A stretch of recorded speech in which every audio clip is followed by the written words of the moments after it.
Welcome everyone. This is the last episode that you're waiting for, saving the last of the Runaways, restoring the Dann Huff rack remnants.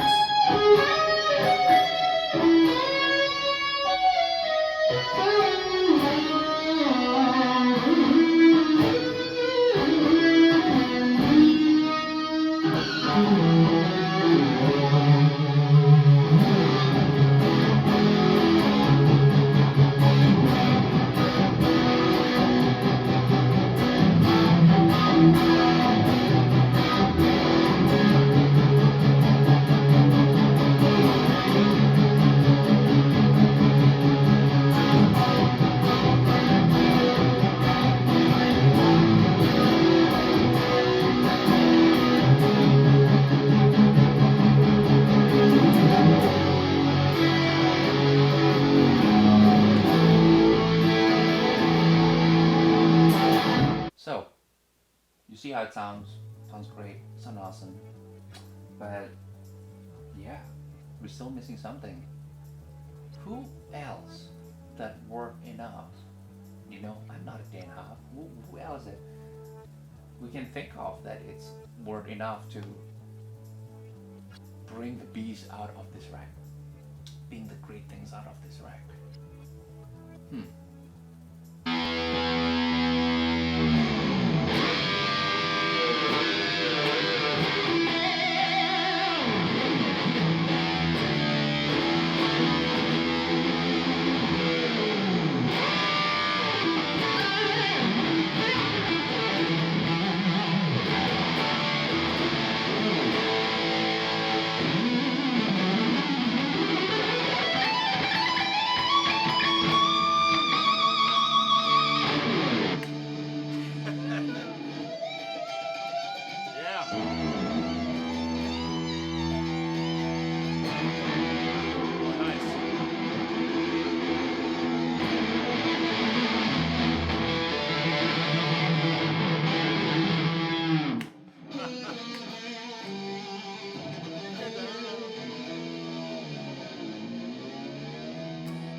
What a setup you've got. I mean, Dann Huff's rack is reborn. Well, You know? Shawn Tynan's everyone, right? Yeah, Yes, thanks for having me here. It's a pleasure, yeah. And then I know that you've been with Dan for so long, right? I mean, you saw like I heard the story that you saw the Dan's like with the sessions and so on, yeah. Yeah, well, I met Dan in I think it was out of high school. So it was like 1985, I think. I met Dan at a little church in La Crescenta, California. So yeah, That's right. Yeah. Everyone. And we will get into like this the church story pretty soon. Oh yeah, You got like there's a story behind about it. that. You know. And look what we got here. We got two same guitars, right? Yeah, we just happen to have the same, you know. But I know Huff yours Tyler. had the neck that Jim put in the past for the name has a Huff, right? It's supposed to go to Dan's. Neck. And I had no idea. I mean, I suspected it may have been made for Dan because Jim said he thought that he had measured this neck after Dan's '63 Strat. So, but it wasn't until just a few weeks ago that when he pulled the neck off. And Right. Rich I said, saw "Hey." that video. Yeah, That's and you were there when Rich told me. Yes, we were there actually. We were at the diner, and then thank you, Rich, for telling us that story. Yeah. Right. Yeah, that was crazy. And this guitar just recently redone, right? Recently redone, the frets, and I had a true bypass button put in here. It's because I've never heard this guitar without the preamp on. Ever. Oh, okay. So the first time hearing it without the preamp was like kind of weird. I was like, oh wow, but it's a little bit more. I mean, I love it. It sounds great. It's a little bit more tight. So I mean, I use it mostly with the preamp on though. Oh, I see. You know, but and then the volume knob was going, so he replaced that. Just got a cleaned it Wilkinson up. too. Yeah, Right. Wilkinson. That needed to be cleaned up. Setup job, you know. Bird's eye maple neck.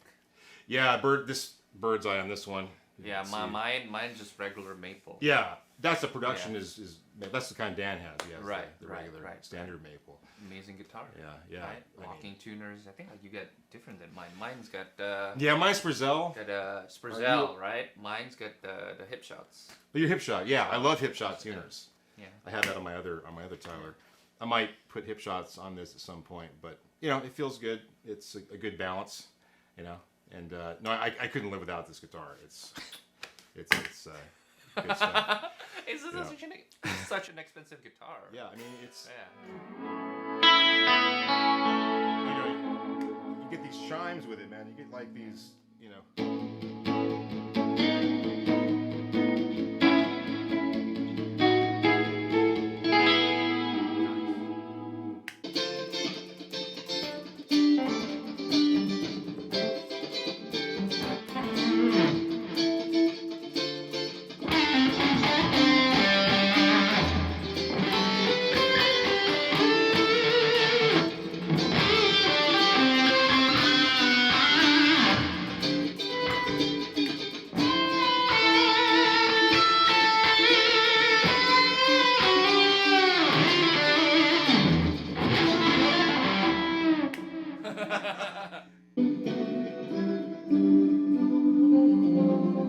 Is this love? Oh, is this love? Oh yeah.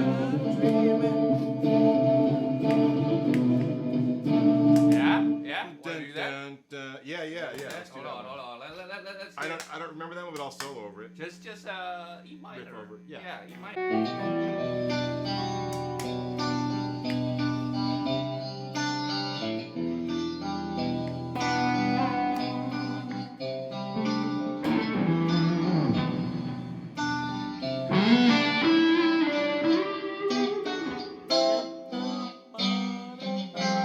Nice.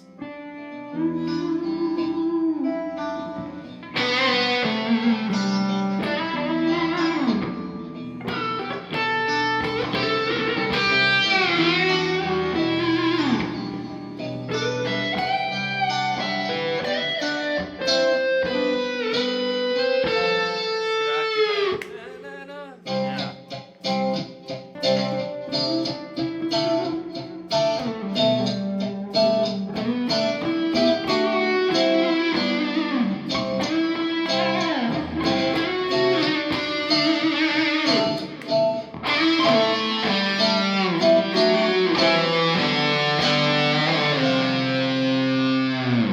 E minor. Nice.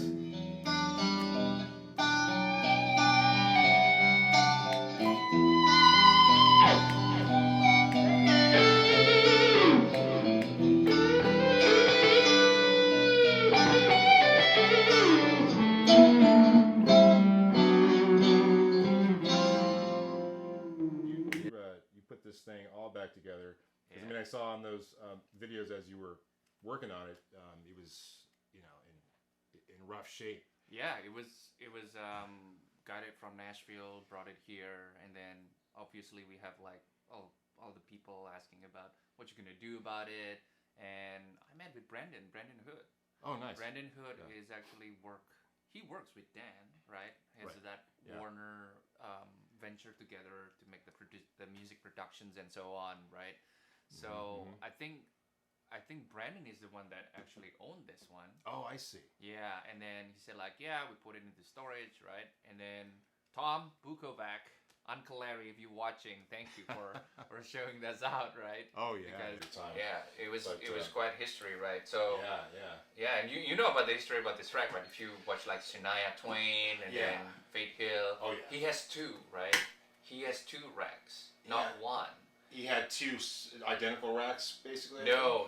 So Oh, yeah, everything two side by side. yeah, side by side. Yeah. Remember the story that you said like he has like a cartridge, like Dan Right. is coming like with a multiple Yeah, cartridge, right. He actually has several backups of that, but the racks always Mhm. like two, right? So Yeah. the first one was the racks that we don't have right now, right? Mhm.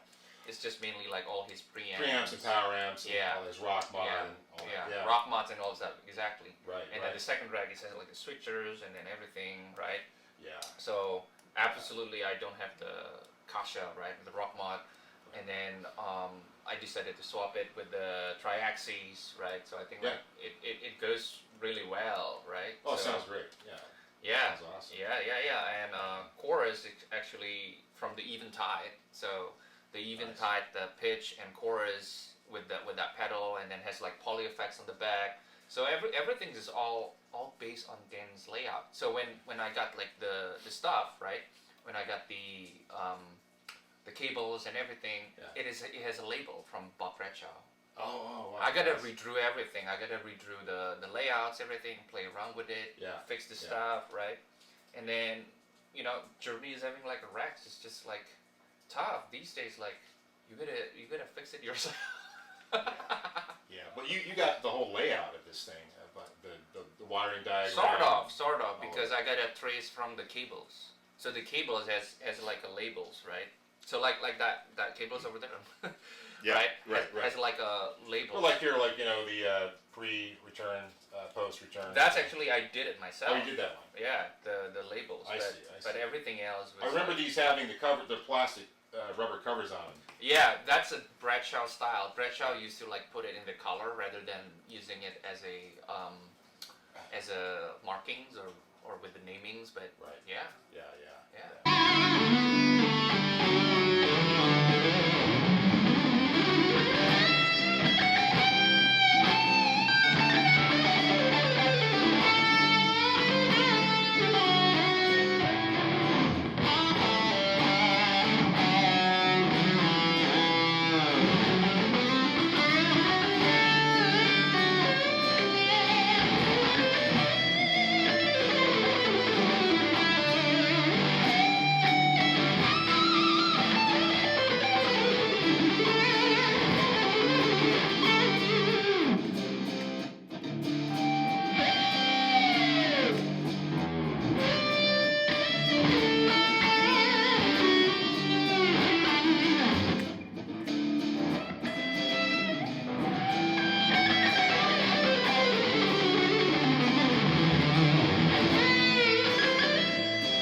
Song that I heard when I was a teenager. I think like this one.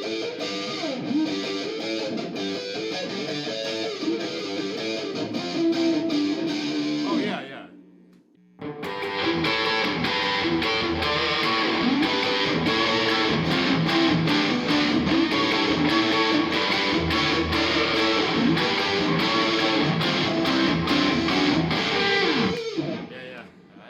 And then All that stuff. turns like into G. Question for you, Shawn. Yep. What makes a Tyler a Tyler? It's just Jim's touch. Through the years, he's done a lot of work on Tyler's and modifying. He had customers come in to modify their guitars, and then he started building his own using his techniques that he developed working on other people's guitars. And then he developed his own thing with the electronics. The series parallel switches here, which he developed for studio musicians back in the day, became their secret weapon. So like Ultimate weapon, I guess. ultimate weapon. Ultimate weapon or secret weapon before? Well, the ultimate weapon came later, but then Oh, it Jim was put like the a preamp secret. in, and The Demeter. Demeter low mid boost preamp, Yeah. and he incorporated that with the switches, series parallel switches, which is a huge part of Tyler guitars. But and- Dan, he doesn't use. Well, on that instructional video, he used that Ultimate Weapon, right? Yeah. The Red one, right? Yeah, mahogany but body. But he doesn't use his Tyler, right? He used like his 63 or 62 Fender, right? Oh yeah. So right, that was when Jim was. He said like that guitar is like a Yeah. hit maker or something. Right, the 63 Strat Jim redid, put the mid boost in there, and the series parallel switches and all that. As a lot of you guys probably know, in Dan Huff's 63 Stratocaster. And Dan would like walk around with that, like he barely let me touch that guitar. It was so dear to him, and it's still his favorite guitar, I think. That one. So that's cool.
guy was out there.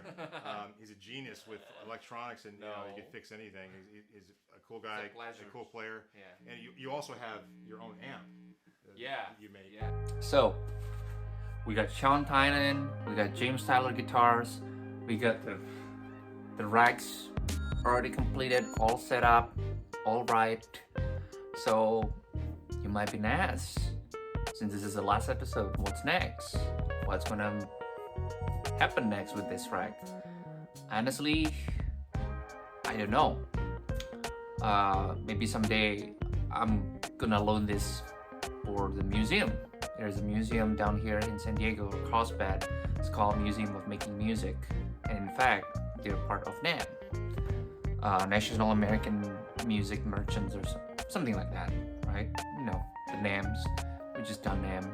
So maybe someday I'm gonna loan them to them, put it in the museum, and ensure that, you know, get the nice racks. Don't know, maybe that's in the very future. Another thing too that I'm thinking is probably continue my rack journeys. I think all my musical influences, or the great influence of my guitar playing, has always come from the 80s. Dann Huff, Paul Gilbert, Mike Landau, Steve Lukather. So I think like those are like the greats, and they're like session players, they jam. I think back in the days, having rack gears was like very expensive, and then right now, since the new DSP, new digital signal processing, new technologies come in, it becomes way much more attainable, and then the love of the rack gears becomes slowing down. Maybe not, it's an opportunity, and then just, I don't know, appreciate them. And then with these rack gears, there's like a lot restoration process, and I enjoy that, restoring the stuff for the rack stuff, repairing them. I think, you know, enjoying looking at the schematics, looking at the process, just go through that process, and I think that's the best part of the most enjoyable part of restoring the racks. Not only but great playing with it, but also like appreciate the process. So I know it's been a long video, it's been a long journey, but I'm happy that if you're watching it up until this end, I really appreciate that, and I hope to see you in the next coming videos. And thank you.